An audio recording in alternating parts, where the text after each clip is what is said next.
Good morning. आप सभी का स्वागत है सोनालिका प्राइवेट आईटीआई के यूट्यूब चैनल में।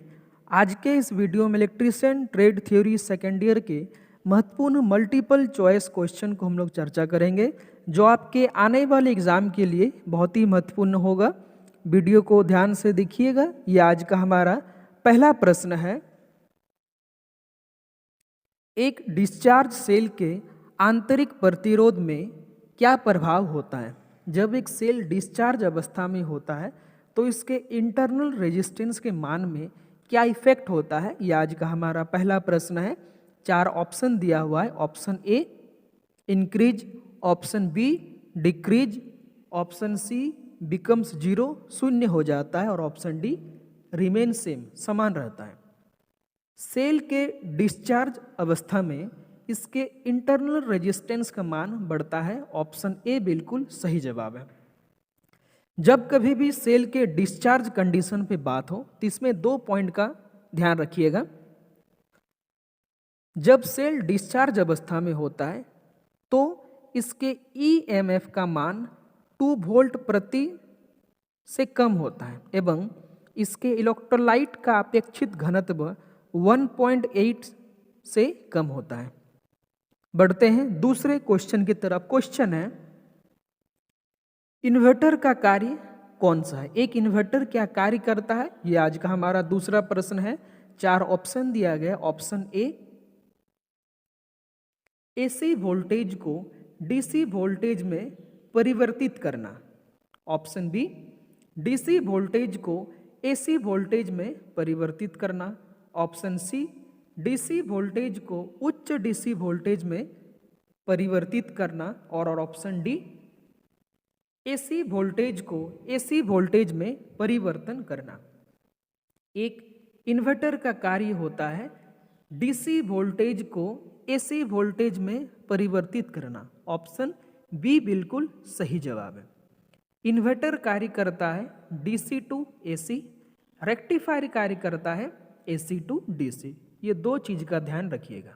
बढ़ते हैं नेक्स्ट क्वेश्चन की तरफ। क्वेश्चन है, स्वचालित वोल्टेज स्टेबलाइजर में किस प्रकार के आउटपुट ट्रांसफार्मर का उपयोग किया जाता है? जो ऑटोमेटिक वोल्टेज स्टेबलाइजर है उसमें किस प्रकार के ट्रांसफार्मर का प्रयोग किया जाता है?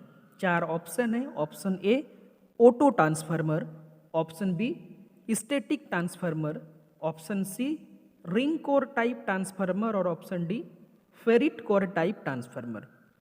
जो स्वचालित वोल्टेज स्टेबलाइजर है उसमें ऑटो ट्रांसफार्मर का प्रयोग किया जाता है। ऑप्शन ए बिल्कुल सही जवाब है इस प्रश्न का। ऑटो ट्रांसफार्मर एक ऐसा ट्रांसफार्मर है जिसके आउटपुट वोल्टेज को हम लोग एडजस्टेबल कर सकते हैं। बढ़ते हैं चौथे क्वेश्चन की तरफ। क्वेश्चन है, नियत वोल्टेज ट्रांसफार्मर किस सिद्धांत पे कार्य करता है? जो कांस्टेंट वोल्टेज ट्रांसफार्मर किस प्रिंसिपल में कार्य करता है? ये प्रश्न है। 4 ऑप्शन दिया गया है। Option A self induced principle, option B fall in potential principle, option C ferro resonant principle, और option D mutual induction principle. Constant voltage transformer ferro resonant principle पे कार्य करता है। ऑप्शन सी बिल्कुल सही जवाब है इस प्रश्न का, ऑप्शन सी। बढ़ते हैं नेक्स्ट क्वेश्चन की तरफ। क्वेश्चन है, सर्वो वोल्टेज स्टेबलाइजर में किस ट्रांसफार्मर का उपयोग किया जाता है? जो सर्वो वोल्टेज स्टेबलाइजर होते हैं उसमें किस प्रकार के ट्रांसफार्मर का प्रयोग किया जाता है? Option A step up transformer, option B step down transformer, option C toroidal auto transformer, और option D constant voltage transformer. Servo voltage stabiliser में टोरॉइडल ऑटो ट्रांसफार्मर का प्रयोग किया जाता है। ऑप्शन सी बिल्कुल सही जवाब है इस प्रश्न का। बढ़ते हैं नेक्स्ट क्वेश्चन की तरफ। क्वेश्चन है, वोल्टेज स्टेबलाइजर में इलेक्ट्रॉनिक सर्किट में शॉर्ट सर्किट दोष की जांच करने के लिए किस उपकरण का उपयोग किया जाता है? इलेक्ट्रॉनिक स्टेबलाइजर में इलेक्ट्रॉनिक सर्किट में शॉर्ट सर्किट की दोष को जांच करने के लिए किस उपकरण का उपयोग में लाया जाता है? Option A ammeter, option B volt meter, option C ohm meter, option D multimeter. इस प्रश्न का सही जवाब है ऑप्शन डी मल्टीमीटर। मल्टीमीटर एक ऐसा इंस्ट्रूमेंट है जिससे हम लोग मल्टी टेस्टिंग कर सकते हैं। इसके द्वारा एम्पियर मान को भी माप सकते हैं, वोल्टेज माप को भी माप सकते हैं, रेजिस्टेंस के मान को भी माप सकते हैं, कंटिन्यूटी को भी माप सकते हैं। इस प्रकार से मल्टीमीटर ही वो डिवाइस है जिसके द्वारा हम लोग किसी भी इलेक्ट्रॉनिक सर्किट में शॉर्ट सर्किट की अवस्था को टेस्ट कर सकते हैं। ऑप्शन डी बिल्कुल सही जवाब है इस प्रश्न का। Next question,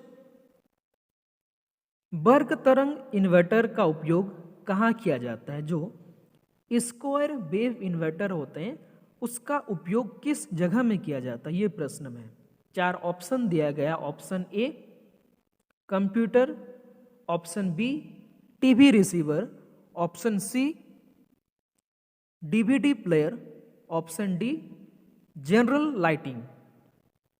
square wave inverter का प्रयोग लाइटिंग पर्पज में किया जाता है। ऑप्शन डी बिल्कुल सही जवाब है इस प्रश्न का। बढ़ते हैं नेक्स्ट क्वेश्चन की तरफ। क्वेश्चन है यूपीएस का बैकअप समय कैसे बढ़ाया जा सकता है? यूपीएस का जो बैकअप टाइम है उसको किस प्रकार से बढ़ा सकते हैं? ऑप्शन ए यूपीएस की VA रेटिंग बढ़ाएं, मतलब यूपीएस का वोल्टेज एम्पियर रेटिंग बढ़ाकर। ऑप्शन बी बैटरी का एम्पियर आवर कैपेसिटी को बढ़ाकर। ऑप्शन सी बैटरी का एम्पियर आवर क्षमता घटाकर। Option D battery terminal voltage को हमेशा 90% रेटिंग बनाए रखें। किसी भी यूपीएस का अगर बैकअप टाइम को बढ़ाना है तो इसके लिए बैटरी का एम्पियर आवर कैपेसिटी को बढ़ाना पड़ेगा। ऑप्शन बी बिल्कुल सही जवाब है इस प्रश्न का। नेक्स्ट क्वेश्चन, यूपीएस में कम बैकअप होने का कारण क्या है? अगर यूपीएस कम बैकअप देता है तो इसका मुख्य कारण क्या है? ऑप्शन ए इन्वर्टर सर्किट में दोष, ऑप्शन बी बैटरी लघुपथित, मतलब बैटरी में शॉर्ट सर्किट हो गया, ऑप्शन सी मेंस अर्थिंग उचित नहीं है, जो अर्थिंग का प्रयोग किया गया वो प्रॉपर तरीके से कनेक्ट नहीं है, और ऑप्शन डी बैटरी की एम्पियर आवर क्षमता पर्याप्त नहीं है। इस प्रश्न का सही जवाब है ऑप्शन डी। यदि यूपीएस कम बैकअप देता है तो इसका मुख्य कारण है बैटरी की एम्पियर आवर क्षमता पर्याप्त नहीं है। ऑप्शन डी बिल्कुल सही जवाब है इस प्रश्न का। ये आज का हमारा आखिरी प्रश्न है। यूपीएस को पूरे लोड के साथ ट्रिप करने का कारण क्या? अगर कोई यूपीएस फुल लोड में ट्रिप हो जाता है तो इसका मुख्य रीज़न क्या है? ये आज का हमारा आखिरी प्रश्न है। 4 ऑप्शन दिया गया है। Option A main supply failure, option B गलत overload setting, option C battery charger input fuse उड़ गया, और ऑप्शन डी बैटरी टर्मिनल में ढीला कनेक्शन। किसी भी यूपीएस में अगर ये प्रॉब्लम देखने को मिलता है कि यूपीएस फुल लोड में ट्रिप हो जाता है तो इसका मुख्य कारण है गलत ओवरलोड सेटिंग। ऑप्शन बी बिल्कुल सही जवाब है, इनकरेक्ट ओवरलोड सेटिंग।